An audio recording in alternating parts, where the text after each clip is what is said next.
This is a CBS News special report. President Richard M. Nixon speaks to the nation. I'm Neil Strasser with my colleague, CBS News White House correspondent Robert Pierpoint, reporting on the CBS radio network. 6 years ago this evening, August 8, 1968, the scene was the Republican National Convention in Miami Beach, and Richard Nixon was triumphantly accepting his party's presidential nomination. America's in trouble today not because her people have failed, but because her leaders have failed. And what America needs are leaders to match the greatness of her people. And of course, Mr. Nixon went on to win the presidency in 1968 and again in 1972. But tonight, the triumph appears to have ended, and there may be a new leader. The rapid march of events, which began on Monday when Mr. Nixon announced that he concealed evidence of an early role in the Watergate cover-up, seems, Robert Pierpoint, to lead to only one conclusion. That President Nixon, when he speaks in about 5 minutes, will announce that he is becoming the first man to resign the presidency of the United States. That's right, Neil. There isn't any real doubt here as to what the president is going to do. He is going to announce tonight his resignation. We're not exactly sure of all of the details. They've been worked out during the day. We don't think the resignation will take effect until sometime tomorrow. Legally, as you know, it has to be handed in letter form to the Secretary of State, and we understand that that will happen tomorrow while the president and some members of his family are on an Air Force plane on their way to California. At least that is the plan that we have been told the president has been drawing up, so that by the time he lands in California, the letter of resignation will be in the hands of the Secretary of State. Officially, the new president will be sworn in shortly thereafter. All that, as far as we can tell now, will take place tomorrow. See the president's mood at this time, Bob? We have not seen the president all day. We can't really be sure. Obviously, whatever he feels, he is a very strong person. He's keeping it pretty much to himself. One of our correspondents, Connie Chung, did talk about that very subject of the president's mood with Stephen Bull, one of the president's aides, about an hour and a half ago. And, Connie, what did Steve Bull have to say? Bull has seen the president, and he said the president is, quote, unbelievably serene. Although Bull would not definitely say that the president had decided to resign, he said that the president had no second thoughts about his decision. He called the president's mood distraught yesterday, but not today. He said the president was disturbed yesterday when he was agonizing over his decision. He called the president somewhat placid, but he said he's an amazing man because he has come to this decision and is sticking with it. Bull was asked what he plans to do, and he said he will stick with the president as long as he wants him around, as long as he needs him. And he said he would go to California with the president tomorrow, along with Presidential Press Secretary Ronald Ziegler. I suppose, Bob, that the day of Vice President Ford would also be a good tip-off on what's going to happen. Of course, he met with Mr. Nixon this morning. Immediately thereafter, canceled a Western swing. Met with his top aides. He met with Secretary of State Henry Kissinger and issued a statement thereafter through his press spokesman, which seemed to be aimed at assuring the nations of the world that he will support the Nixon foreign policy. Which is, of course, very important at this particular juncture. We're always concerned that our adversaries might strike in some way at the United States while the United States is in a moment of transition or crisis. I would like to point out one other thing, and that is that the new press secretary is going to be replacing Mr. Ziegler, will be working for Gerald Ford as president, will be a gentleman from Detroit named Jerry Terhorst, about whom the American public is going to be hearing much in the next days and weeks. Mr. Terhorst is planning to meet with Mr. Ziegler here tonight, and that part of the transition is already underway. And, of course, there are questions as to who will be the new vice president under Gerald Ford. CBS News asked Republican Senator Charles Percy if he would take the job.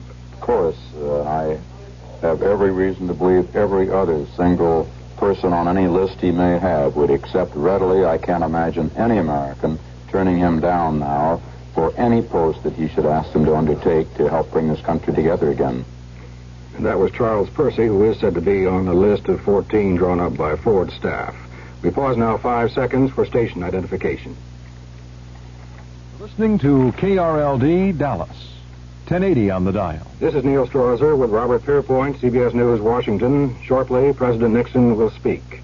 CBS News will offer a summary and analysis following the address. Also standing by is Leslie Stahl at the home of Vice President Ford. He may make an informal appearance following the speech.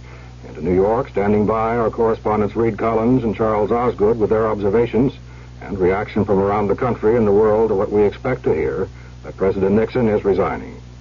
The president is said to have been working on this speech up to the last minute. There is no advance text available. We hear only that the address will last 15 or 20 minutes. Mr. Nixon will speak from the Oval Office in the White House. And now, ladies and gentlemen, the President of the United States. Good evening. This is the 37th time I have spoken to you from this office, where so many decisions have been made that shape the history of this nation. Each time I have done so to discuss with you some matter that I believe affected the national interest. In all the decisions I have made in my public life, I have always tried to do what was best for the nation. Throughout the long and difficult period of Watergate, I have felt it was my duty to persevere, to make every possible effort to complete the term of office to which you elected me. In the past few days, however, it has become evident to me that I no longer have a strong enough political base in the Congress to justify continuing that effort. As long as there was such a base, I felt strongly that it was necessary to see the constitutional process through to its conclusion. That to do otherwise would be unfaithful to the spirit of that deliberately difficult process and a dangerously destabilizing precedent for the future. But with the disappearance of that base, I now believe that the constitutional purpose has been served, and there is no longer a need for the process to be prolonged. I would have preferred to carry through to the finish, whatever the personal agony it would have involved. And my family unanimously urged me to do so. But the interests of the nation must always come before any personal considerations. From the discussions I have had with congressional and other leaders, I have concluded that because of the Watergate matter, I might not have the support of the Congress that I would consider necessary to back the very difficult decisions and carry out the duties of this office in the way the interests of the nation will require. I have never been a quitter. To leave office before my term is completed is abhorrent to every instinct in my body. But as president, I must put the interests of America first. America needs a full-time president and a full-time Congress, particularly at this time with problems we face at home and abroad. To continue to fight through the months ahead for my personal vindication would almost totally absorb the time and attention of both the President and the Congress in a period when our entire focus should be on the great issues of peace abroad and prosperity without inflation at home. Therefore, I shall resign the presidency effective at noon tomorrow. Vice President Ford will be sworn in as president at that hour in this office. As I recall the high hopes for America with which we began this second term, I feel a great sadness that I will not be here in this office working on your behalf to achieve those hopes in the next 2.5 years. But in turning over direction of the government to Vice President Ford, I know, as I told the nation when I nominated him for that office 10 months ago, that the leadership of America will be in good hands.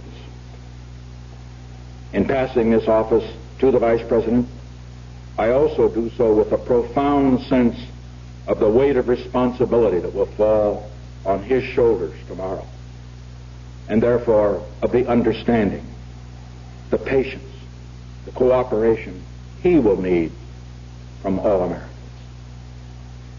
As he assumes that responsibility, he will deserve the help and the support of all of us. As we look to the future, the first essential is to begin healing the wounds of this nation, to put the bitterness and divisions of the recent past behind us, and to rediscover those shared ideals that lie at the heart of our strength and unity as a great and as a free people. By taking this action, I hope that I will have hastened the start of that process of healing which is so desperately needed in America. I regret deeply any injuries that may have been done in the course of the events that led to this decision. I would say only that if some of my judgments were wrong, and some were wrong, they were made in what I believed at the time to be the best interest of the nation. To those who have stood with me during these past difficult months, to my family, my friends, to many others who joined in supporting my cause because they believed it was right, I will be eternally grateful for your support. And to those who have not felt able to give me your support, let me say, I leave with no bitterness toward those who have opposed me. Because all of us in the final analysis have been concerned with the good of the country, however our judgments might differ. So let us all now join together in affirming that common commitment and in helping our new president succeed for the benefit of all Americans. I shall leave this office with regret at not completing my term, but with gratitude for the privilege of serving as your president for the past 5.5 years. These years have been a momentous time in the history of our nation and the world. They have been a time of achievement in which we can all be proud. Achievements that represent the shared efforts of the administration, the Congress, and the people.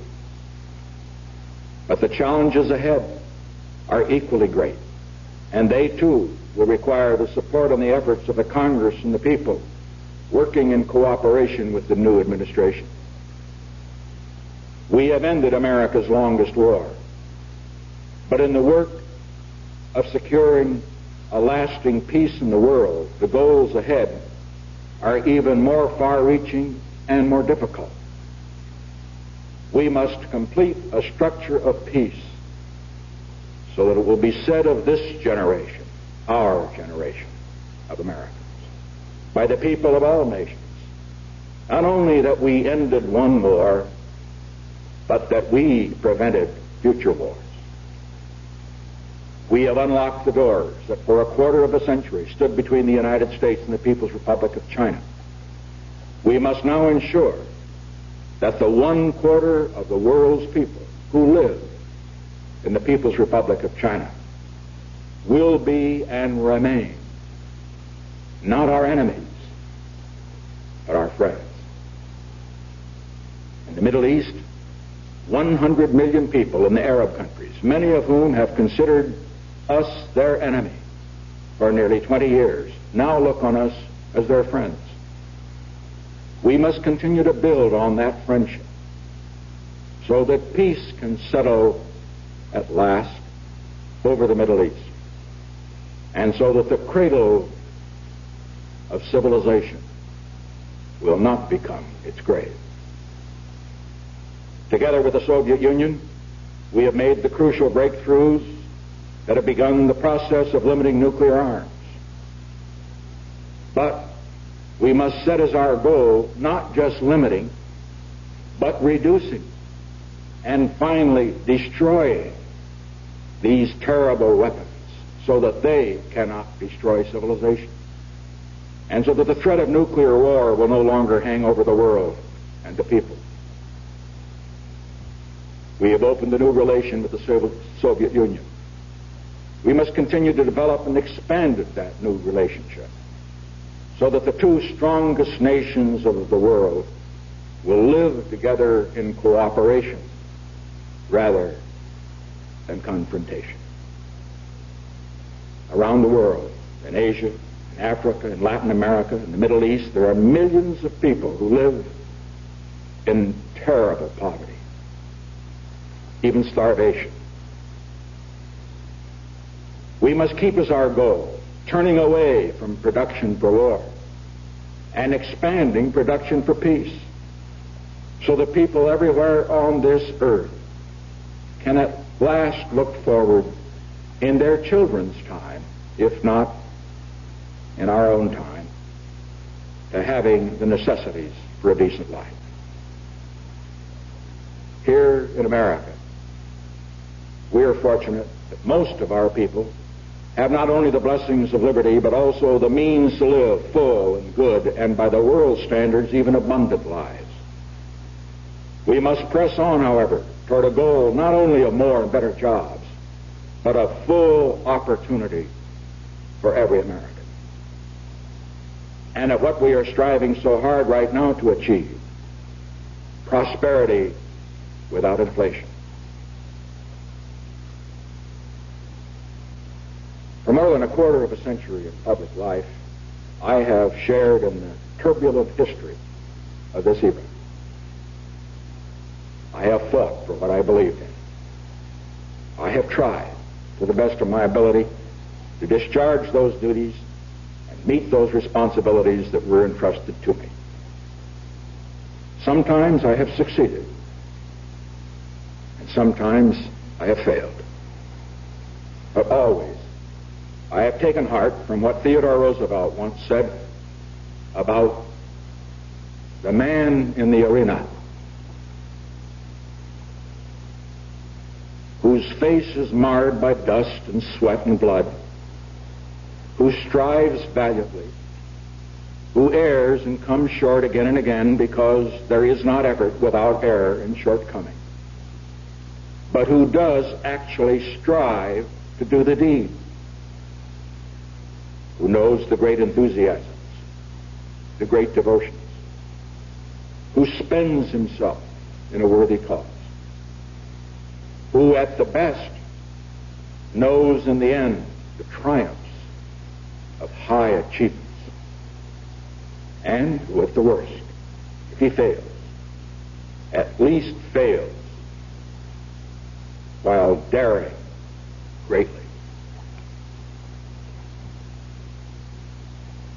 I pledge to you tonight that as long as I have a breath of life in my body, I shall continue in that spirit. I shall continue to work for the great causes to which I have been dedicated throughout my years as a congressman, a senator, vice president, and president. The cause of peace, not just for America, but among all nations. Prosperity, justice, and opportunity for all of our people. There is one cause, above all, to which I have been devoted, and to which I shall always be devoted. When I first took the oath of office as president 5.5 years ago, I made this sacred commitment to consecrate my office, my energies, and all the wisdom I can summon to the cause of peace among nations. I've done my very best in all the days since to be true to that pledge. As a result of these efforts, I am confident that the world is a safer place today, not only for the people of America, but for the people of all nations. And that all of our children have a better chance than before of living in peace rather than dying in war. This, more than anything, is what I hoped to achieve when I sought the presidency. This, more than anything, is what I hope will be my legacy to you, to our country, as I leave the presidency.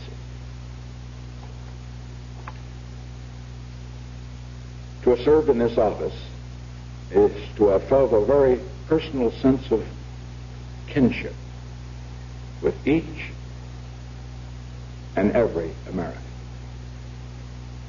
In leaving it, I do so with this prayer.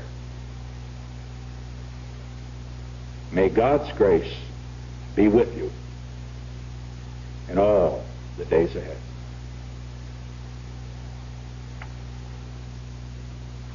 And so Richard M. Nixon has announced that he will become the first president to resign his office.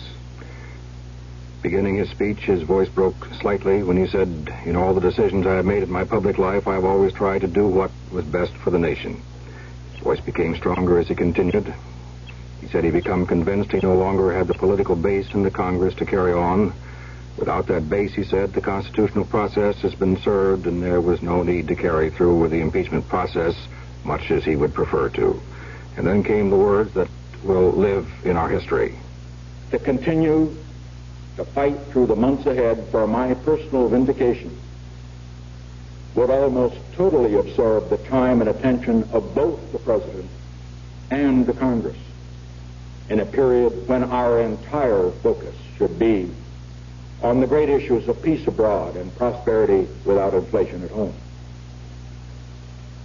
Therefore, I shall resign the presidency effective at noon tomorrow. Mr. Nixon said, "I feel a great sadness I will be not here in this office working on your behalf the next 2.5 years, but I know the leadership of America will be in good hands, those of now Vice President Ford." Mr. Nixon said, "By taking this action, I hope I will have hastened the start of that process of healing in America." Then came his only direct reference to the Watergate charges. "I would say only if some of my judgments were wrong, and some were wrong, they were made at the time in what I believe to be the best interests of the nation." Mr. Nixon said he's eternally grateful to those who stood with me. He leaves with no bitterness for those who opposed me. And much of the remainder of his address was devoted to his search for peace in his 5.5 years in office. Robert Pierpoint, are you there from the White House?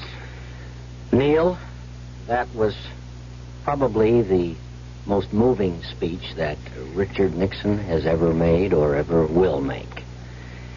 He was obviously moved himself, and yet, as he has said many times, in the period of a crisis, once the decision is made, then the tensions go, and you can proceed to do what has to be done, and that's what he demonstrated tonight. There were tensions, of course. His face twisted at times, and his voice broke as he said some of the words that were so hard for him to say.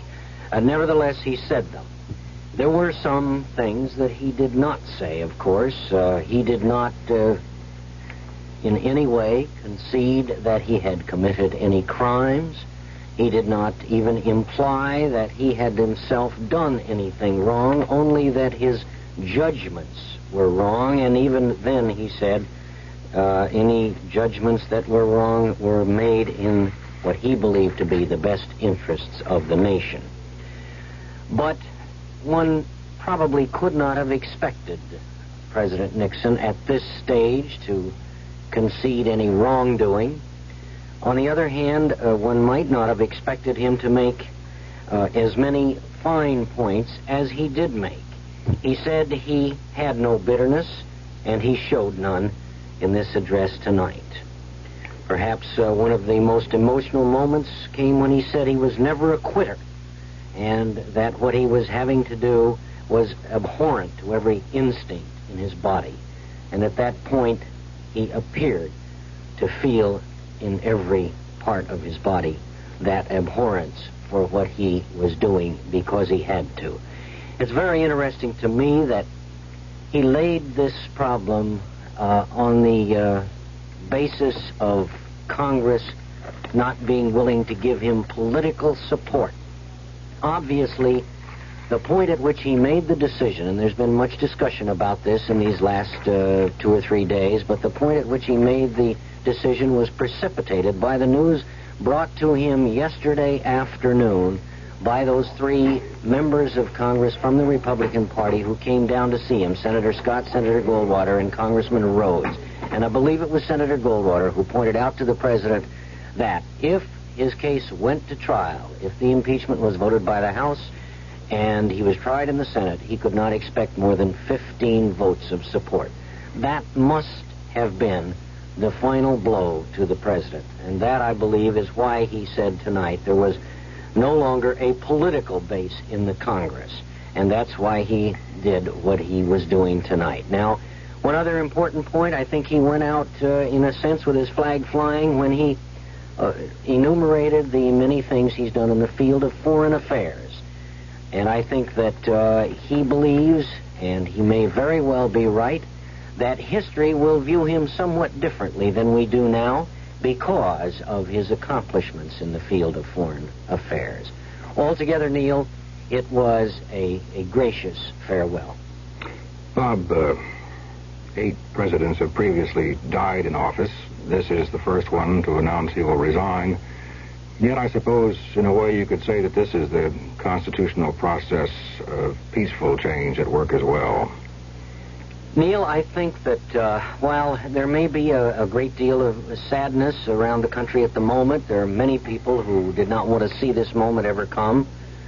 At the same time, we must look at this as proof, living proof, that our Constitution works, that our democracy is a success, that the impeachment clause of the Constitution was written with good purpose, and it served its purpose. Now, it's true that the impeachment clause was not seen through to its end. There was no need for that. The president resigned rather than face conviction in the Senate. But the fact is that he would not have resigned had not the constitutional clause been there, which was being invoked. The process of peaceful change, we have now proven, is possible. And I think, in a sense, this is a very good thing for the country. After all, despite the very fine speech that he gave tonight, it has been proven to just about everyone's satisfaction that the president did more than make wrong judgments. The House Judiciary Committee, almost to a man, now believes he committed wrongs himself.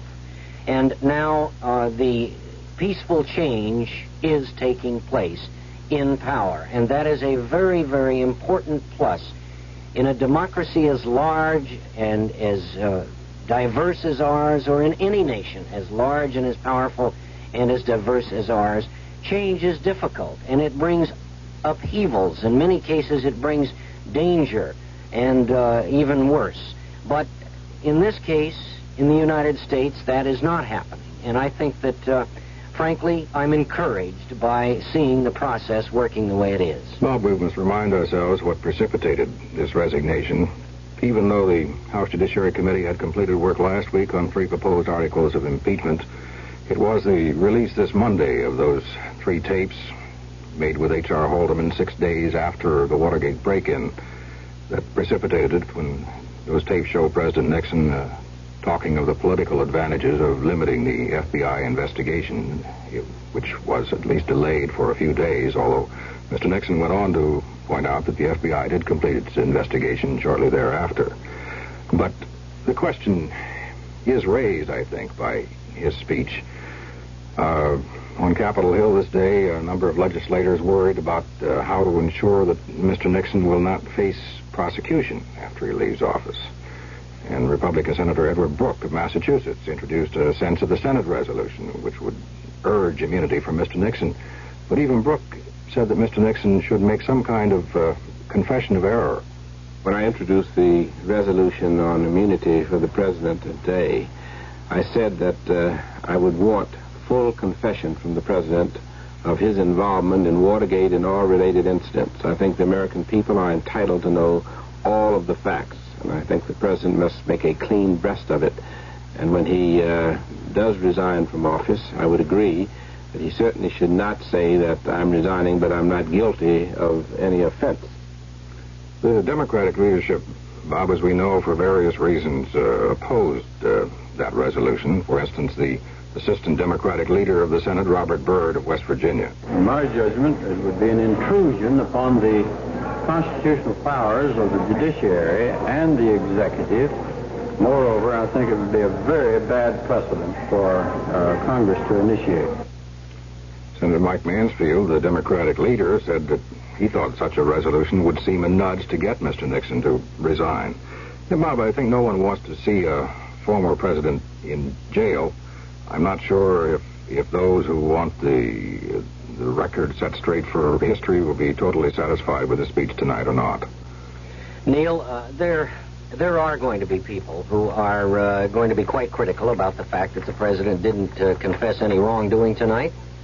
Senator Brooke has a point, and the fact is that Mr. Nixon did not confess any wrongdoing tonight. He only said he might have made some wrong judgments. In fact, he said there were some wrong judgments. I didn't expect him to make a confession tonight. I just don't think that a man in his situation really could do that at this time. Now, the future is another matter. We do have laws in this nation, and we are a nation of laws and not of men. And there are many people who believe, and I believe that Speaker Carl Albert indicated just the other day this very fact, that if the president has committed wrongs and it turns out he's committed crimes, maybe he should stand before a tribunal for those crimes. Now, retribution, no. Vindication or vindictiveness, no. But at the same time, there has been a lot of damage caused by Watergate. There has been an erosion in many respects of the faith of a lot of people in our democratic process. Perhaps the resignation will help restore some of that. But the country has been hurt by Watergate. And I think it's a fair point to say that we're going to have to all, as American citizens, take a look at this situation, not on the emotion of tonight, not in the heat and the bitterness of what we may feel at the moment, but in terms of the long-range future of the country, to decide whether, in fact, the president might not have to answer for some of the things that went on under his jurisdiction. There's a fear on the part of some Democrats, and I should say some Republicans, too, that if there isn't some statement of what they feel is the record on Watergate made plain, and that obviously now will not be made plain through an impeachment proceeding, perhaps through reports of the Judiciary Committee and so forth. But if that isn't made plain, that in time some fear that the opinion will be that the president was hounded out of office by the news media and by partisan people, and that the case will not become known to history. Neil, there is that fear, you're right, but on the other hand, it seems to me that anyone who has the opportunity to read the record, that is to get a look at the transcripts, to see what the House Judiciary Committee did, saw, and heard, the facts are there, and those men were in the beginning not at all anxious to have Mr. Nixon impeached, and after they went through the facts carefully, they made the unhappy decision that he had to be impeached, and finally all 38 of them agreed with that. So that there are going to be people in this country who would not care what the facts were, would not be interested in hearing about the facts. They don't want impeachment of a president. They don't want the resignation of Richard Nixon under any circumstances. But, Bob, we, of course, now have the resignation impending at least as of noon tomorrow, the president, with Gerald Ford, to become the 38th president of the United States. And to help us along with observations on these momentous events, let's bring in from New York correspondents Reed Collins and Charles Osgood. Well, Charles, you and I sat here and we listened to it, as did our colleagues in Washington. The speech clock's out to about 15 minutes and 15 seconds. I noted that I believe an elocutionist would have appreciated the delivery. Hardly a slip, maybe one about 9.5 minutes deep on the Soviet Union. But it was a speech unlike, I think, some of Mr. Nixon's previous addresses that tended to run past the optimum length. Probably about right, if there is a standard for this kind of thing, which is unique in itself, isn't it? Yes, it is, Reed, and I think that, as our colleagues in Washington have pointed out, that this may be the most moving speech that President Nixon has ever made or will ever make. It was moving. It was a statesman-like kind of a speech. It showed no bitterness and no rancor or whatever to to his political enemies. There was none of the Richard Nixon of 1960. No Nixon to kick around anymore. Nothing of that sort. I thought if you really wanted to hear the nub of it, the first 60 seconds got it done. He said he thought he had the duty to persevere, to complete the term of office. But within the first minute, he had said that this was impossible because, in a lawyer's legalistic sense, his political base had disappeared. He did not put his neck in the noose that Senator Brooke had suggested, with the implied promise that the Senate somehow would then take it back out for him or destroy the noose, which I think most lawyers would have been reluctant to do, leaving the office and not knowing what grand juries in Washington, D.C. might decide to do, or what individuals who felt they had some legal shows in action might decide to do. That full confession idea probably would not sit well with anybody who had any legal background. Reed, I believe that many Americans may be wondering, well, what happens now? The president is going to San Clemente tomorrow. He's not going to be at the White House to attend the ceremony for the swearing in of Gerald Ford as the 38th president. There is, we understand, a brief ceremony planned tomorrow. It's going to be private, at which the president will say goodbye to his White House staff. And then he'll be getting on a helicopter and he'll be going over to Andrews Air Force Base and flying from there to California. At some point during that flight, he will cease to become president because the 38th president will be sworn in while he's en route, and when he gets off the plane in California, he'll be Richard Nixon, private citizen. I imagine the temptation to look at one's watch around noontime Eastern Daylight Time will be pretty strong as the president and his family fly west. Well, despite the resignation, details of which we have just heard, and the fact of it we have heard, that the president still faces some legal difficulties, as we have sort of hashed about here, and CBS correspondent Fred Graham takes a closer look at some of those problems. He's got a lot of legal problems. It's unprecedented, of course, for a president to get in legal difficulty in the first place. We've never had one that's had these problems, and it was rather unnatural what happened because Richard Nixon had the immunity of the office. He couldn't be prosecuted. He couldn't be sued. He couldn't be called as a witness personally. He, of course, was subpoenaed for papers. All that's stripped away now. He can now be subpoenaed to testify in person. Certainly there will be an effort to disbar him. State and local prosecutors could attempt to name him as a defendant in some of these cases, although I doubt that would happen. And he can be sued. Daniel Ellsberg at one time talked about the possibility of suing the president because of the burglary of his psychiatrist's office. There was some talk that some of these people who were illegally wiretapped might name the president. They didn't while he was president. They could add him now as a defendant. So he could become enmeshed in a whole web of legal difficulties that could make his life very unpleasant for years to come. Well, as Fred points out, Charles, he could be sued. From what we read and hear, Mr. Nixon is almost judgment-proof, however, owing the amounts of money that he does in some pyramided mortgages. I believe he hasn't met the last one completely on San Clemente. And so all of these things are, of course, one of those legal entanglements, and many people, I think, for reasons of a variety, probably might like to take that course of legal action. But Mr. Nixon, I think, stands to have some income. Our colleagues in Washington, I think, know a little more about this, but theoretically this will save the $60,000 annual ex-presidential pension. I believe there's another $96,000 involved, is there not, in running the office, and then maybe some other pension money that will pile on top of that. The Civil Service Commission will have to decide what an ex-vice president, congressman, and senator has accrued. Is anybody there familiar with that, Neil or Robert? Yes. Express myself to that, Reed. The fact is you're quite correct. First of all, under the present laws, the president is eligible for $60,000 a year in pension, at least $96,000 a year in expenses for staff and stationery and equipment and that kind of thing, and that does not include office space. He'll get that for free.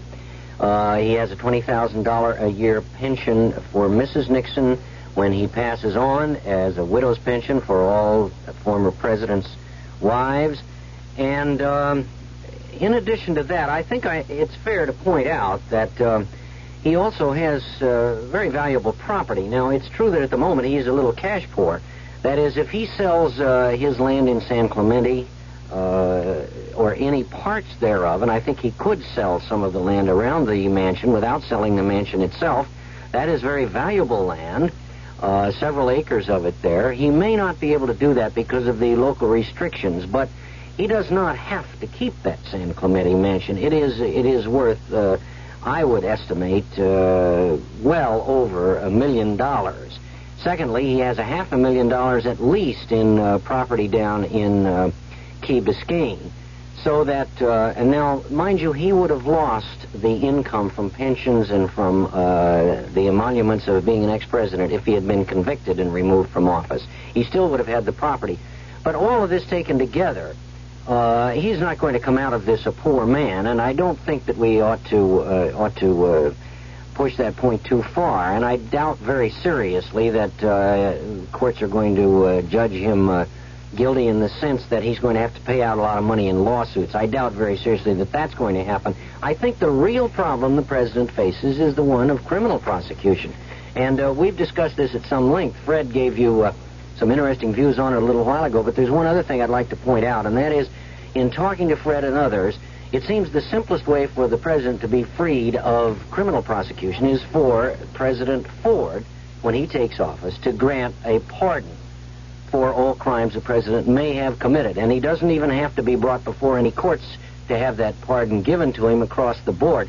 Now, this is a little difficult for Ford, because one time he was asked this very question when he was being heard before the Senate Judiciary Committee. What would happen if you became president and Mr. Nixon was convicted of crimes? Would you pardon him? And he said something about, well, I don't think the American public would stand for that.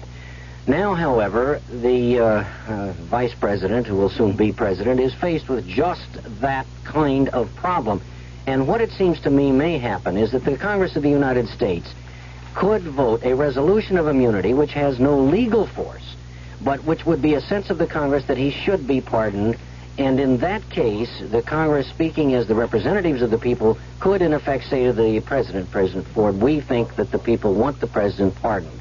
That is probably the best and simplest way that he can escape any possible future criminal prosecution.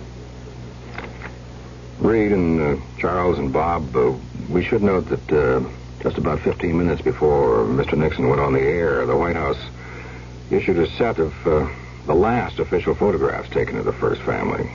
And one of them showed President Nixon holding his daughter, Julie Eisenhower, as she's overcome with sobs on the eve of his resignation from the presidency. The pictures were taken by the official White House photographer, Ollie Atkins.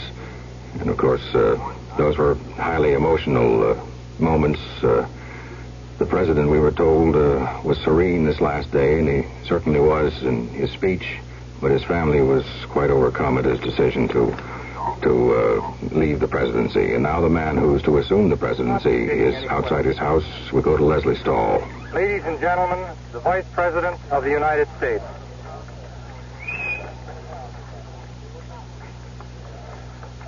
I think that this is one of the most difficult and very saddest periods, and one of the very saddest incidents that I've ever witnessed. Let me say that I think the President of the United States has made one of the greatest personal sacrifices for the country and one of the finest personal decisions on behalf of all of us as Americans by his decision to resign as President of the United States. It's been my opportunity to watch over a period of nearly 25 years a foreign policy in the last 5 years that has been most successful in the achievement of peace for all of us here and hopefully the rest of the world. It's been a policy that I think can continue peace in the months and years ahead. Let me say without any hesitation or reservation that the policy that has achieved peace and built the blocks for future peace will be continued as far as I'm concerned as President of the United States. We've been fortunate in the last 5 years to have a very great man in Henry Kissinger who has helped to build the blocks of peace under President Nixon. I think those policies should be continued. And those policies of peace will be continued. I have asked Henry Kissinger as Secretary of State to stay on and to be the Secretary of State under the new administration. I've known Henry Kissinger for a great many years. I knew him before he came with the Nixon administration. I want him to be my Secretary of State, and I'm glad to announce that he will be the Secretary of State.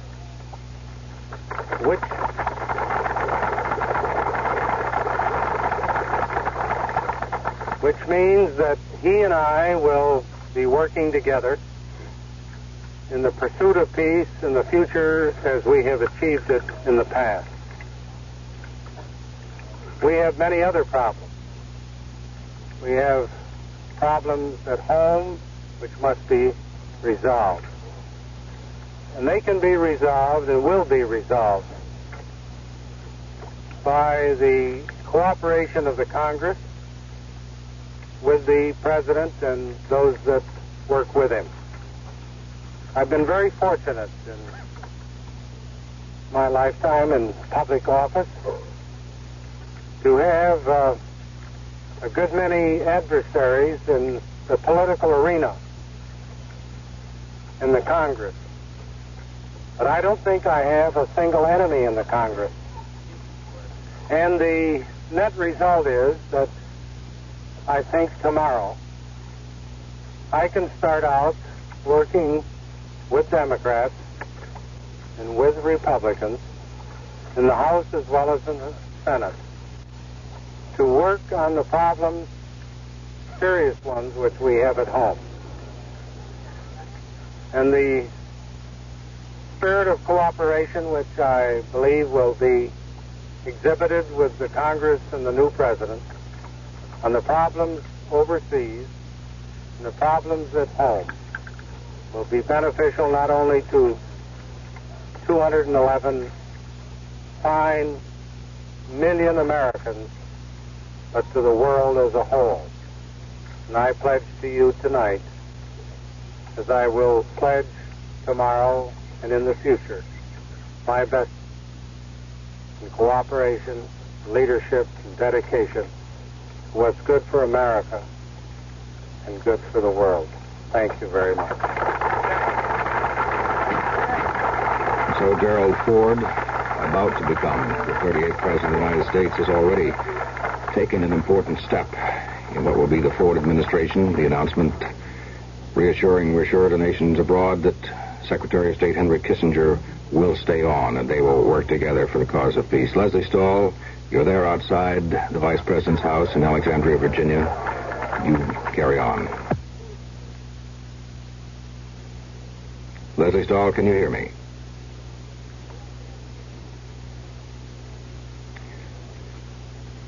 Well, the miracles of the broadcast media seem to have ceased at this point. We did bring you in by the Vice President, Gerald Ford, with his informal remarks outside his house in Alexandria. We are getting many other comments now as in these moments after the President's speech. And one from a very important key figure in this entire process of these past few days, the Republican leader of the House, John Rhodes of Arizona, it was Rhodes, you'll remember, after the disclosures on Monday, who said he thought the president should resign, who went to the White House last night with two other Republican leaders and told the president of the mood of the Congress. And now from Rhodes tonight, these comments. The president of the United States, I think, showed himself to be a true champion as he ended his career as president of the United States. I think he was doing his very best to bring the country back together. He admitted that he had made mistakes. He also said that he had no rancor toward anybody. He thanked those who supported him and said to those who didn't that he understood. I really don't see how it could have been a better speech for the future of the United States of America and for the beginning of a new administration. Mr. Rhodes, you've been coming up and sitting in that chair as long as I can remember and sitting beside Jerry Ford, and you know him as well as anyone. Would you please tell the American people what sort of man their new president is? Well, I wish I had more time, but suffice it to say, Jerry Ford is many things. He's a good man.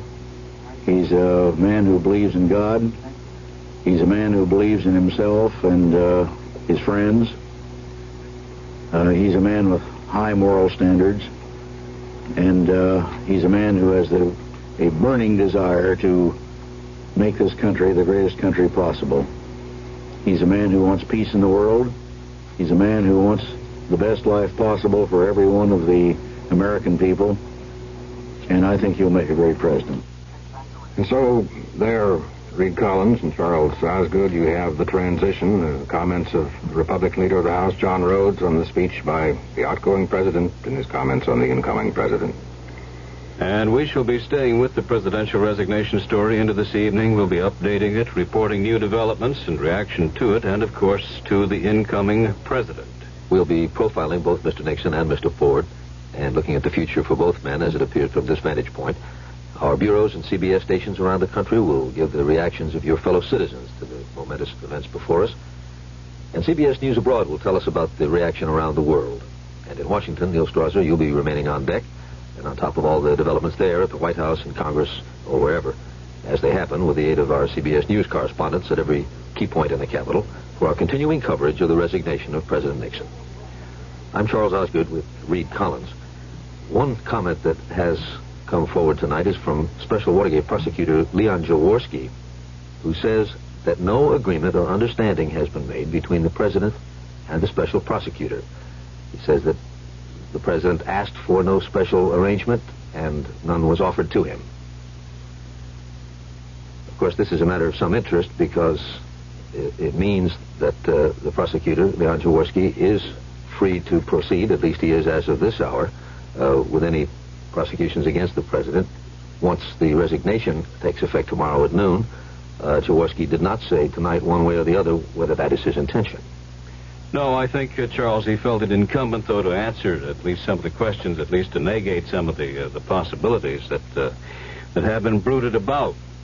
To recap, within the past 50 minutes in these United States, one president, the 37th, noting that he had spoken 37 times from the Oval Office to the people, told all those people that he's quitting as of noon tomorrow, saying he would like to have completed the term, felt that his political base in Congress obviously had eroded to the point where he simply could not, and therefore Mr. Nixon said he's stepping down, and Vice President Ford is in that same Oval Office at noon tomorrow to take the oath of office. We still don't know precisely legally and constitutionally, Charles, when the president becomes the former president and when Mr. Ford becomes the president, for the simple reason that this transaction is supposed to take place when a letter reaches the Secretary of State, is in his hands, notifying him that the current president no longer wishes to be so. We haven't seen, of course, the instrument of resignation as yet, which, as you say, is a letter to the Secretary of State. Henry Kissinger has one of those. He got one about 10 months back, I believe, from Vice President Agnew, so this will be the second sort of thing brought, presumably hand-delivered tomorrow sometime. I would imagine that either will be delivered at the stroke of noon, or the reference to time will be contained in the letter that as of 12 noon on the 10th of August, I, Richard Nixon, resign my office as President of the United States. Reed and Charles, the legal opinion at the State Department when this unprecedented situation was that at the time the letter, if it did not set a time of resignation, but simply resign immediately, at the time the letter reached the Secretary of State's office, not even his own hands. The presidency changed hands at that point. But the situation is unprecedented, and this time, for the first time, we have the kind of letter that presumably will state a time when he leaves office. So it probably doesn't matter when it's delivered to the Secretary of State as long as it reaches him by noon Eastern Daylight Time tomorrow. Well, Neil, you know, a man with whom Mr. Nixon has had a great deal of correspondence and through which he fought one unsuccessful reach for the presidency, listened along with everybody else this evening to that 15-minute, 15-second resignation address. I speak, of course, of Mr. Nixon's one-time running mate, Henry Cabot Lodge, who feels the president has presented himself in good form. The tone was very good. There isn't any doubt that the events which brought about his departure are tragic and saddening for all of us. But it's also true that he leaves behind him accomplishment in the field of foreign affairs, which I think is very real. The Constitution has worked well. It has enabled us to handle this problem, which in many countries leads to violence, and which in this country, thanks to the Constitution and thanks to our ability to use it, have brought about an orderly change. Lodge, the former ambassador to the United Nations, also had some high praise for Gerald Ford, calling the next president stable and able. Charles. Members of Gerald Ford's family watched President Nixon's speech tonight in Grand Rapids, Michigan. CBS News correspondent Ike Pappas asked the vice president's brother Tom Ford how he feels now that Gerald Ford will be assuming the office of president tomorrow. It's frightening. It's frightening because if the public doesn't get behind and get off the negative thinking, we're going to continue to drift. And I'm positive of Jerry's ability to lead if we will get off negativism and get on some positive things about what's good. And I think Jerry can get along that line if the public will answer with their prayers and their help. Dr. Ford, knowing your brother as you do, what kind of a president do you think he'll make? Well, first of all, I'm very proud of Jerry. I think he'll be very conscientious. I think he'll give 100% all the way. Mrs. Janet Ford, who's Tom's wife. Mrs. Ford, you've had a very hectic 48 hours. I wonder if you could describe what's happened to the family in the past. I don't think you have that much time. It's a very hectic day, it's true. But it's one that everyone has to do a job, and we appreciate all the work that the press does and that the news media do, and it's a difficult job for them. And I take my hat off to them because you've done a superb job.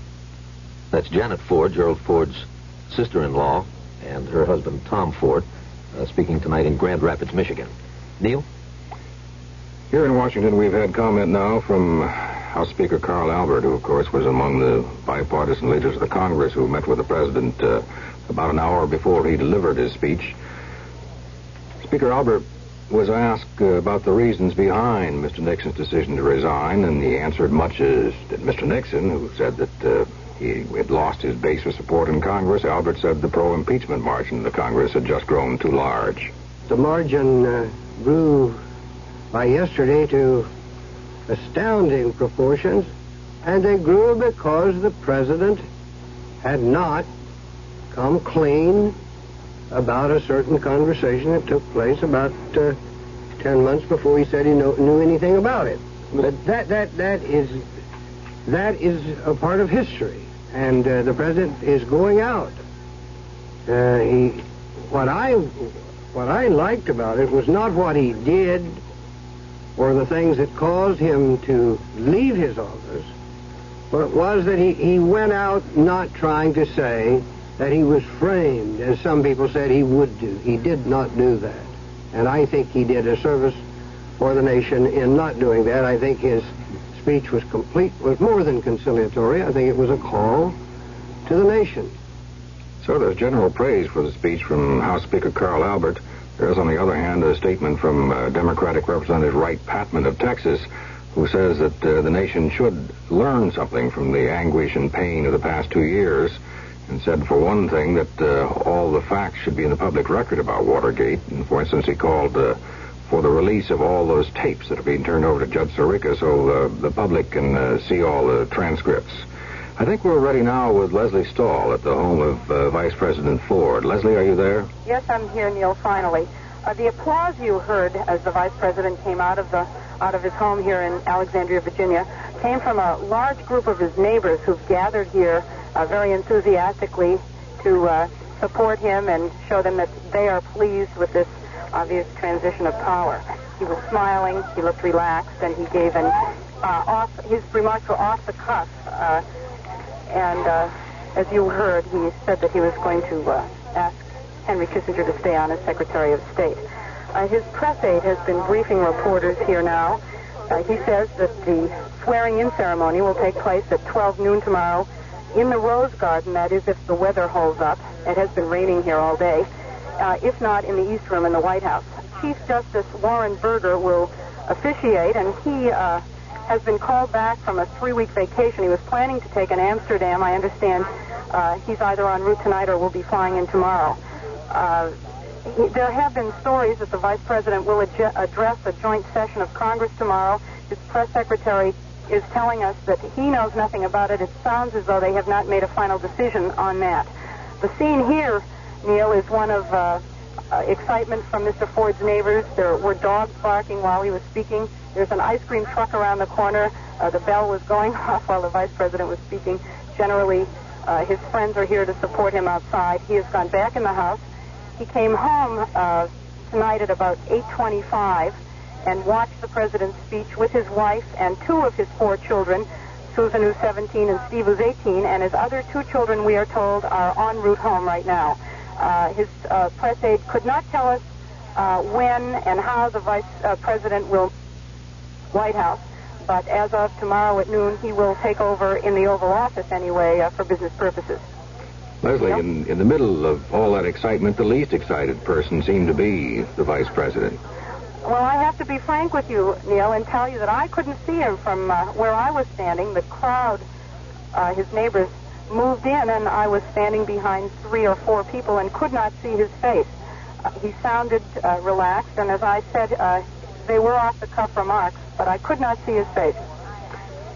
One of his strengths, of course, is going to be that he has many friends in the Congress from his long service there, on both sides of the aisle. And a little earlier this evening, CBS News interviewed 2 of his Democratic friends in the House. One of them, Representative Don Regal of Michigan. Jerry is a kind person. I don't think it's part of his makeup to be someone who could be vindictive or mean-spirited or cruel. I mean, he's just not that kind of person. And I think not only was he willing to listen to different points of view, but I think he went out of his way to protect, if you will, dissenters within the Republican Party.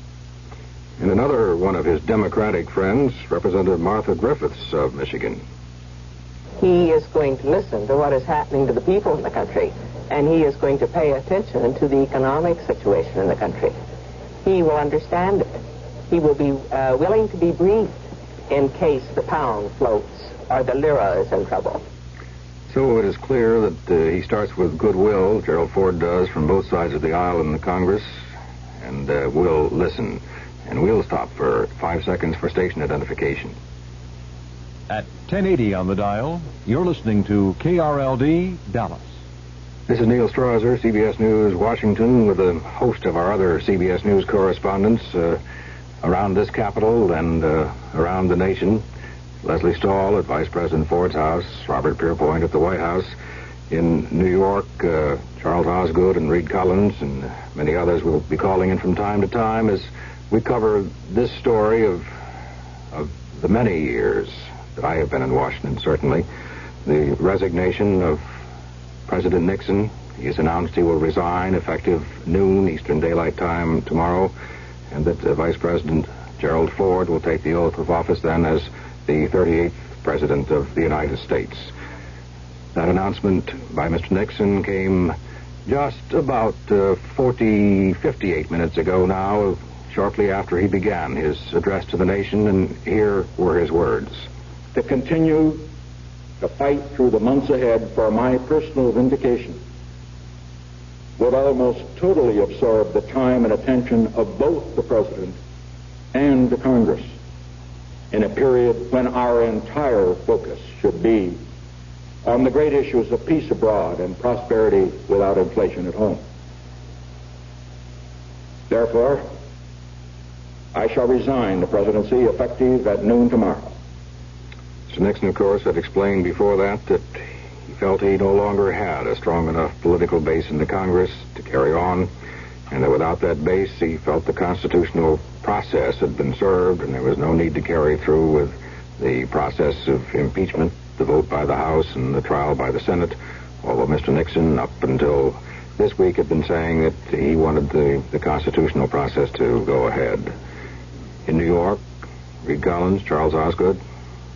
Excuse me, go ahead. I was going to say that the president points there to a very interesting fact, which is that the agenda for the Congress and also for the president now suddenly becomes totally changed. It looked as if the House was going to be preoccupied pretty much exclusively for the next month or so with the debate and consideration of the impeachment articles that had been passed by the House Judiciary Committee, and the Senate was making rules and preparing itself for what promised to be a long ordeal of a trial of the president. Now those things are no longer to be necessary, and both houses of Congress can devote themselves, as President Nixon had once put it, to going on with the business of the country. And Vice President Ford, once he becomes president and has adjusted to his new office, acclimated himself to it, can do likewise. He can devote himself to going ahead with a very, very full agenda of problems worldwide and domestic that call for his attention. Charles, let's remind ourselves there's another matter which must become the business of the Congress now. Mr. Ford, who did appear to make some informal remarks himself that we've heard within the past hour, and said that Mr. Nixon made one of the greatest personal sacrifices for the country, and who also announced that Secretary of State Henry Kissinger would stay on in the Ford administration.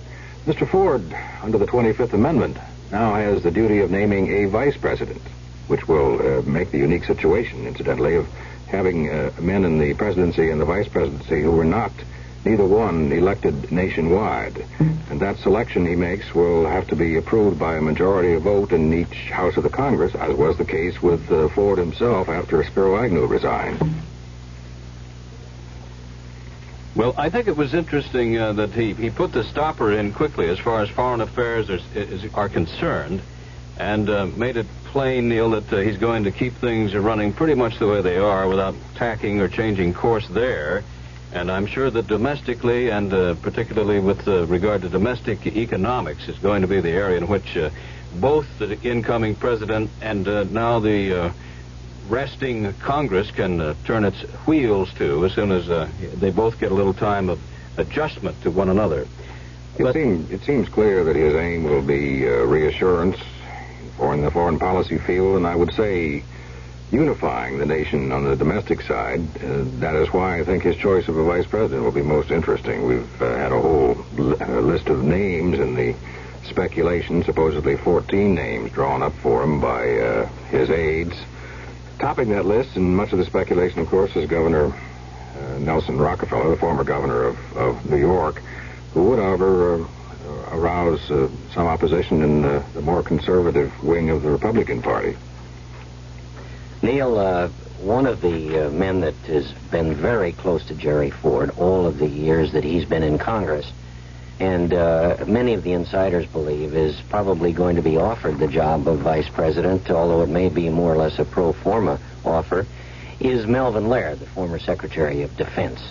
Mr. Laird, as you know, has been very active behind the scenes in many of these processes of the past year. He came briefly to the White House when it became clear that Watergate was a serious threat to the presidency.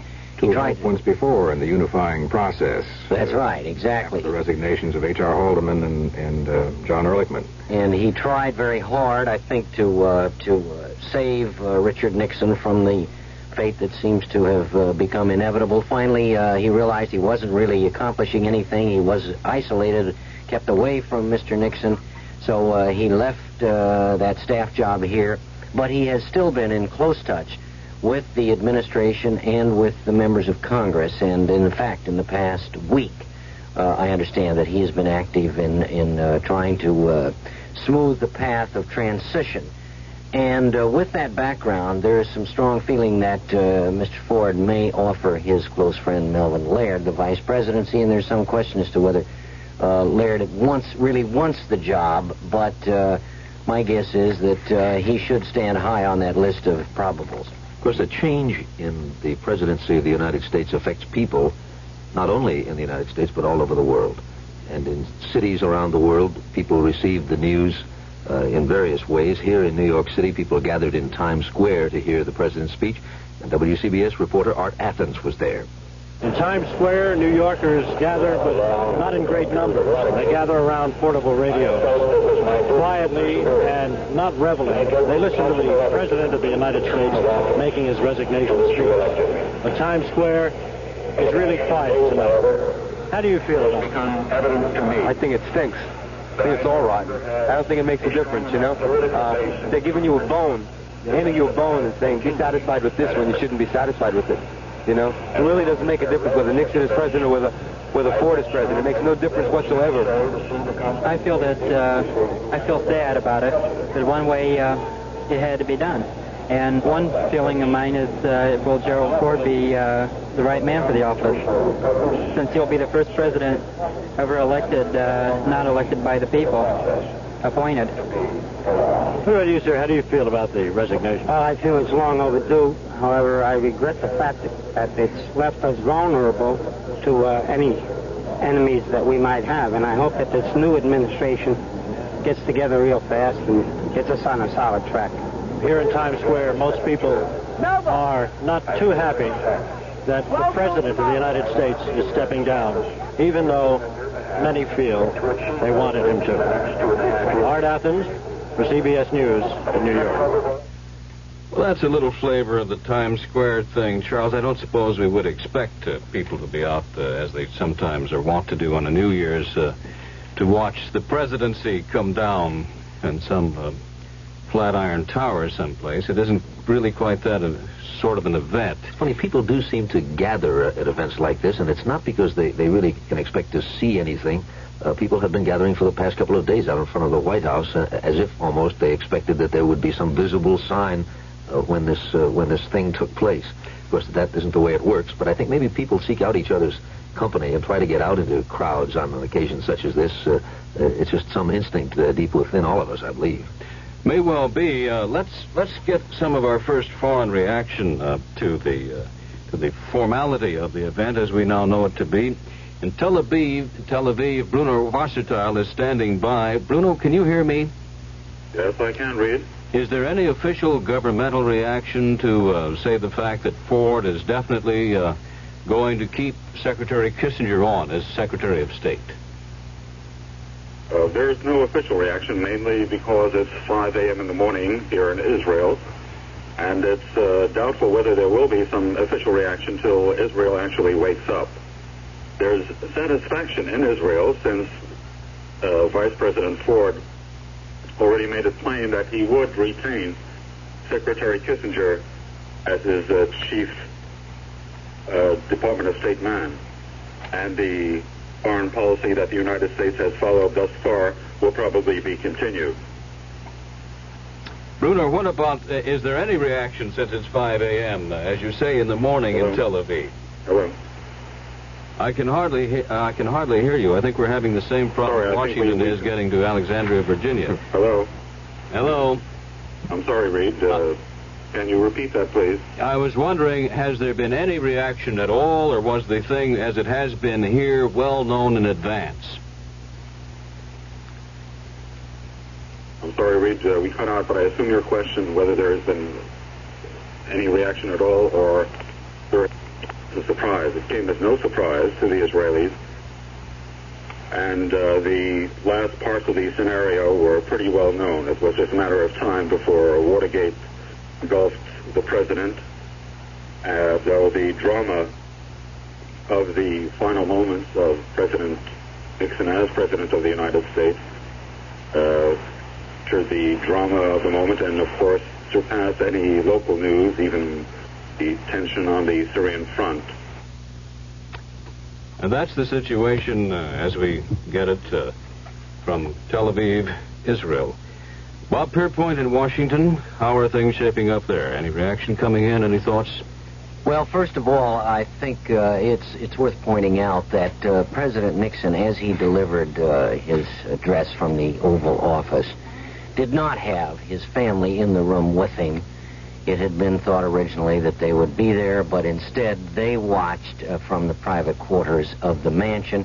And, in fact, just before the president went on the air, he even asked the Secret Service men who normally guard him to please leave the room. He was told that one should stay, and there was some discussion about it, and we're not yet absolutely positive that anyone else in the room was there except the technicians who happened to be CBS employees who were in the room when he delivered the address. So the president, in effect, was alone with the American people. Now, around the White House here itself, obviously there's a somber mood. Many of his aides and members of his staff were huddled around television sets watching, others carrying radios and listening as they moved. And outside the White House, there was an interesting development in the beginning. Well, I think the thing to do perhaps is to have my colleague Connie Chung describe what's been happening outside the White House as she has been in and around this dramatic scene. There are several hundred young people outside the White House on the Pennsylvania Avenue side. They're standing around Lafayette Park, which is just across the street from the White House, partially because of the television cameras, but also they have come out with firecrackers and sparklers, and they're chanting and shouting their approval of the president's resignation. Many of them are standing in the middle of the street, causing extreme traffic jams on Pennsylvania Avenue right in front of the White House. And there are several people on the very side of the White House peering into the fence, watching and looking, trying to see what is going on inside. Connie, that is quite a change because initially, during much of the day today, there's been a very somber atmosphere outside the White House. And not only that, but in fact, there have been a sizable number of the president's supporters out there carrying signs, singing songs like "We Shall Overcome," and trying to convince themselves that the president would stay in office and trying to convince him not to resign. Now, if I understand you correctly, there's almost a celebration by another group over the fact that he has said he will resign. Is that the way the situation is going? That's correct. There's one group, the group that I was speaking of with the sparklers, and the other group is directly in front of the White House, and that group, of course, has been singing nearly all night long in support of the president, earlier asking him not to resign before he gave his speech. We hope these two groups don't get too close together. We might have different kind of fireworks out there. Connie, you have also been talking to some of the members of Congress who've been here at the White House. Could you report on that for us? Yes, several members of Congress, both senators and congressmen, described as close friends of the president, handpicked, met with the president for about a half an hour before he gave his speech. He spoke with them for approximately 25 minutes, I'm told. Congressman Sam Devine, a Republican of Ohio, he's a member of the leadership in the House. He's vice chairman of the Republican Conference, and he's been in Congress for 16 years, said that the president choked up a couple of times as he spoke to the congressmen and senators. He spoke in the cabinet room and said this is the last time he will be in that room, his last speech. Congressman Devine also said that as soon as the president entered the room, everyone stood up and applauded him. And he asked that everyone join him in this tough occasion and that everyone bear with him. Another congressman that I spoke with was Representative G.B. Sonny Montgomery, a Democrat of Mississippi, a man who supported the president, a man who said that the president was not guilty of any impeachable offenses until now he resigns to the fact that he thought that perhaps the president should have resigned. Congressman Montgomery said that the president talked about ending the Vietnam War. He talked about his trips to Russia and to China and his accomplishments in the Middle East in addition to domestic matters. And he thanked everyone for their friendship and support. And he said that he hoped that he hadn't let them down.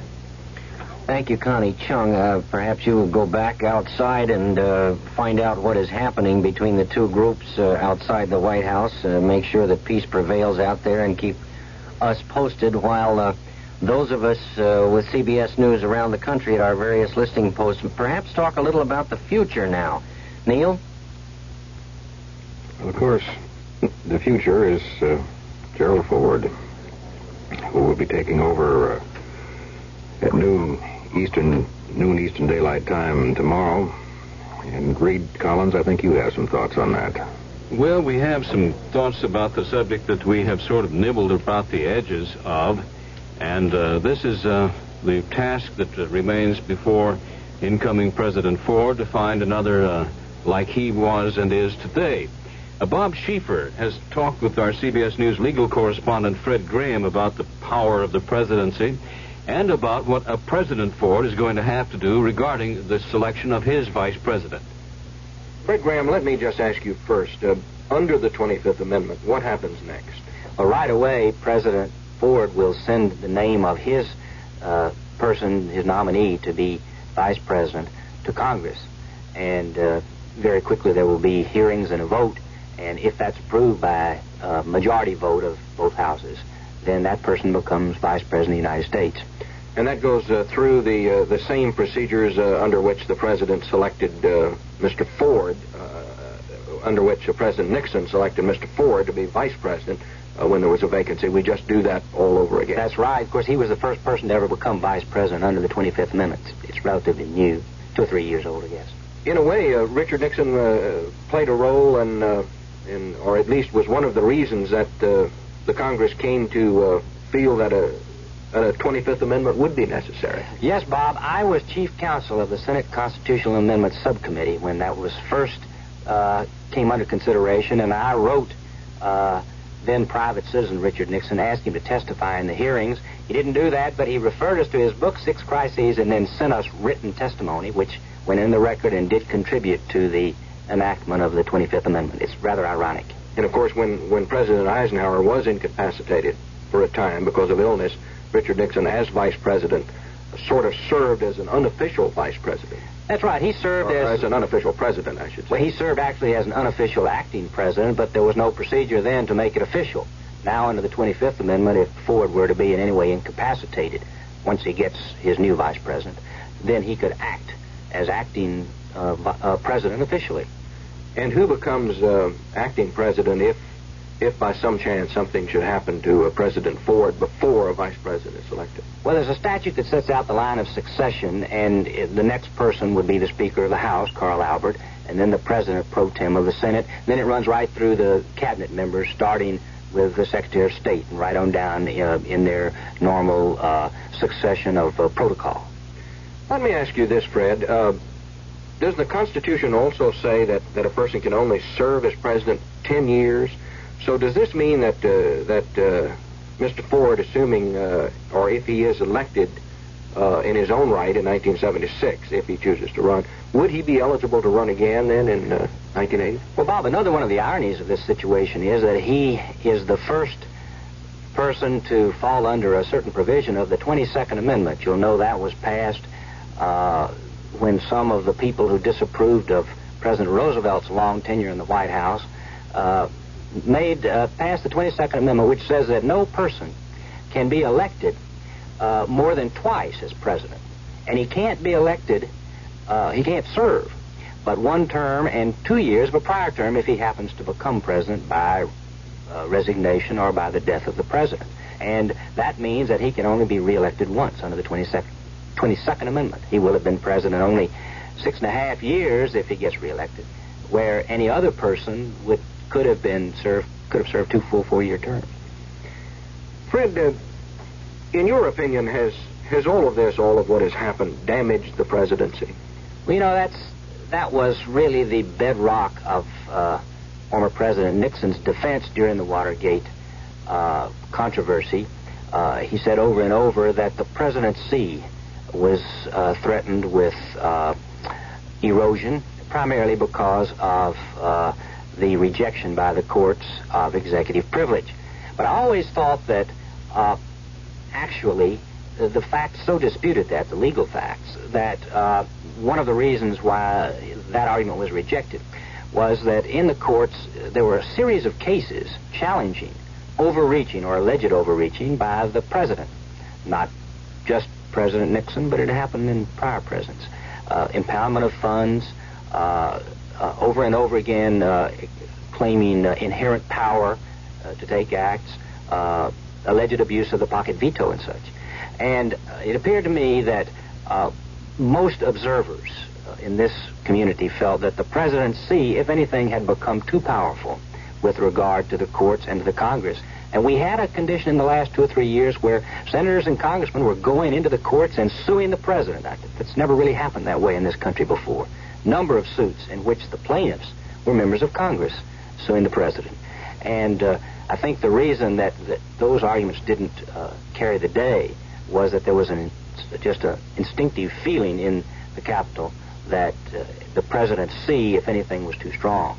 And I think now, with no derogation at all to Gerald Ford, people will be happy to see a little more balance with regard to those three branches.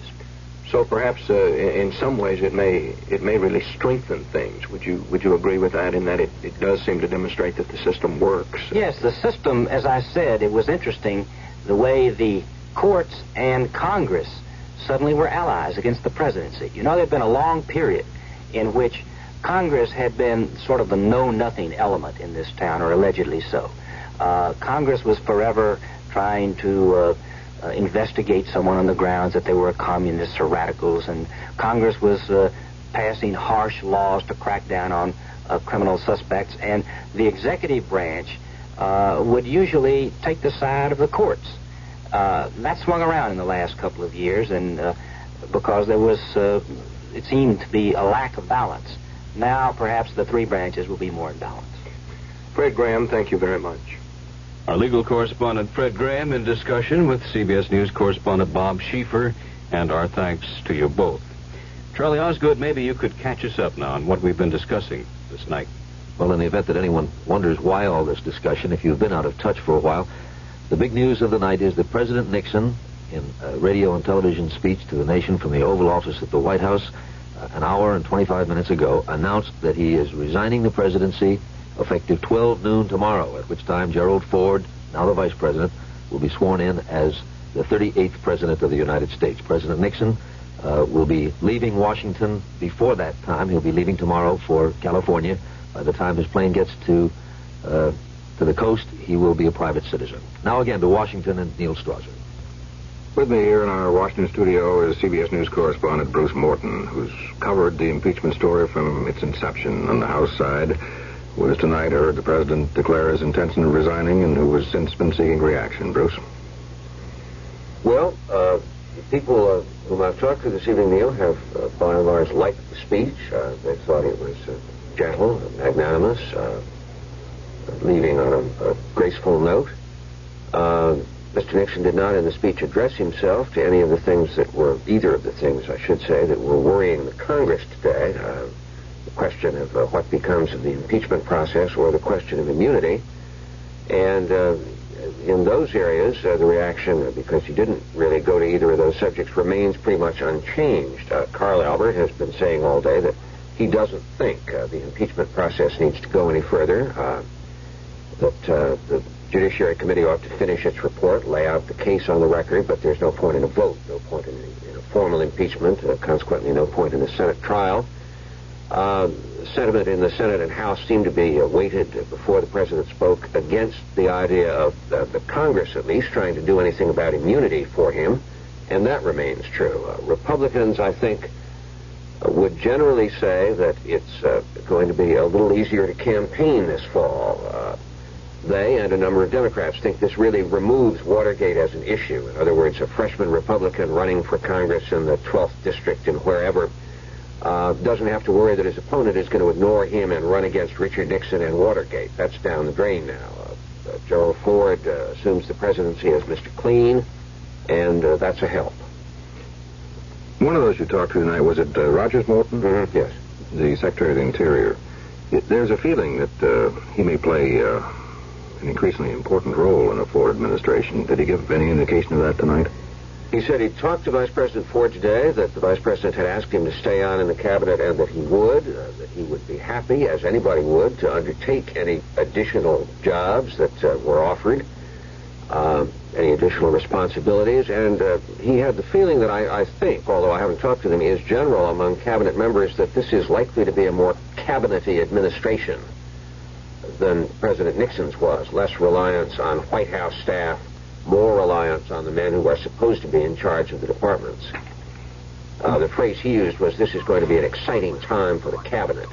The feeling was, among those informed observers during this day, that it would be a more open administration, was the phrase being used. Well, I think so. That's Ford's whole tradition. He comes from the Congress. He's used to being buttonholed by colleagues in the House, by reporters in the Speaker's lobby, and he's used to talking to them when they tug at his shoulder and say, hey, wait a minute.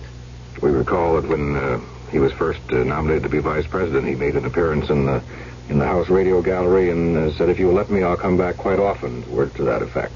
Mm-hmm. And he's been very approachable as vice president. Yes, I would look for more news conferences. I'd look for more contacts, not just with reporters. I think we sometimes think that we're the only people who are involved in openness, and that's not true. But more appointments with people outside, more contacts with folks, with reporters, with government officials who aren't on the White House staff, just a wider range generally. Bruce Morton, thank you very much. And back in New York, Reed Collins, Charles Osgood. We're here, and we were reading just another statement that we mentioned. One of the senators sometime back, a congressman who had to, or felt he had to sue the chief executive to get congressional business done. And Senator Kennedy, the Democrat of Mass. So far it seems, Reed, as if virtually all of the reaction to what the president has said has been in the same spirit that the president's own statement was, and that is in the Lincolnian spirit of malice toward none and charity toward all. There really has been no bitterness. We've heard nobody say he had it coming or anything of that kind. In California, Governor Ronald Reagan, who has long himself been considered a presidential prospect, talked with reporters about the resignation of Mr. Nixon. I think the president made the right decision for the country. I think when finally it became apparent that the outcome of such an impeachment would be a foregone conclusion, someone editorialized the other day, to go through the process simply for the sake of going through it didn't make much sense. Governor Ronald Reagan of California. Reed? The Reverend Dr. Carl McIntyre, a fundamentalist preacher and formerly an ardent Nixon supporter, has said that he's disappointed in the speech because the president did not ask the nation, he says, for forgiveness. It was not what we expected or what we should have had. There was no sense of shame or guilt or humiliation on his part. He didn't ask the American people to forgive him. I feel that he actually insulted the moral conscience of this great nation, which was expressing itself in the Congress and which forced him to his action. The Reverend Dr. Carl McIntyre, who has in the past at least been a former supporter of President Nixon. Many, if not most Americans, watched or listened to President Nixon's speech tonight. In San Francisco, CBS News correspondent Richard Threlkeld asked people in the street how they felt about Richard Nixon's resignation. Mr. Nixon seemed to say that he wanted to heal the wounds of the country. Did you get that impression of the speech? Was it a kind of conciliatory speech? I would say so. I'd say he was rather sincere. I feel that way. To me, it's an American tragedy. In what way? Well, whether you're Republican or Democrat, it's a tragic turn of events that this happened. It's like somebody in the family, not that I support him or don't support him, but somebody in the family, it's our president, it's your president, it's my president. It's just a tragic affair. You feel sad at what he did. Do you feel happy now that he is out? I don't think it's something you feel happy over. I'm glad he's not the president. I'm not happy that he had to resign or jubilant about the situation. Have you been able to cope with all the developments today? You've seen the speech. You knew it was coming. What's your own feeling? Well, I think, first of all, I think I'm kind of I guess overtaken by the whole thing. I think that it was a sad turn of events that he had to resign, and personally I think that the speech tonight was adequate as far as the leaders in the Senate that wanted him to admit guilt and so forth. I don't think that would have served any purpose. I think that by judging personally the way I feel and the way that I think that other people felt by the sighs of relief that were let off when he did say that he was resigning, I think that was totally adequate. CBS News correspondent Dick Threlkeld with reactions from some people on the streets of San Francisco. And so we've been discussing the resignation of the president who made his will and wishes known an hour and a half ago in a speech to the country. Took him just 15 minutes to complete the address. It took him only 60 seconds at the top to tell us what he intended to do, which was resign the office of president at noon tomorrow Eastern Time, at which time the president-designate, the vice president, Gerald Ford, will take the oath of office there in the Oval Office, and he will become number 38. And it's as simple as that, Charles. It seems to me that the great weight of the moment has sort of escaped us in the relative simplicity and grace with which it all really happened. Neil Strasser? We have one of our Republicans in the Senate looking ahead a bit to the political future. I'm sure you have noticed the comments of Senator Edward Brooke of Massachusetts, who was one of the first Republicans to call for the resignation of Mr. Nixon, who now is looking at Gerald Ford and saying if Ford is able to curb inflation and improve the economy, and if he continues the Nixon-Kissinger foreign policy, Brooke says, and we quote, "No Democrat will be able to defeat him in 1976 because the country will be so grateful." We have a comment also from a member of the House Judiciary Committee, which, as you recall, last week completed its work on 3 proposed articles of impeachment. This is Brooks, not Brooke, Jack Brooks of Texas. And here's what he said about Mr. Nixon's resignation, an announcement of plans to resign tonight. It's my feeling, as one of the most ardent believers in the impeachment, that removal from office is the basic requirement of impeachment and the basic penalty. I think that he has resigned. I think that nobody really in the Congress on serious thought wants to make his burden any greater than necessary. I think that the report of the committee, the drafts of which will be ready in the morning for the committee members, some of the Democrats are working on it now, and the Republicans and the people that have supported it, all of them now have indicated some support on the committee. I think that report must be accepted in some fashion by the House of Representatives so that it can become a document which lays out what the basis was for the Congress and for the committee's actions. That was Jack Brooks, Democratic member from Texas of the House Judiciary Committee. With us in our studio right now, the Secretary of the Interior, Rogers Morton. Secretary, we understand you are going to stay on in the Ford administration.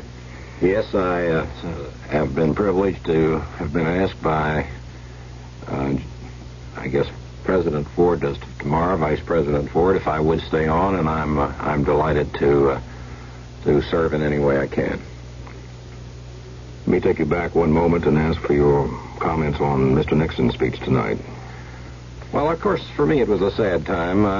It was a great privilege for me to serve in the Nixon cabinet, and I know that the whole events of Watergate sort of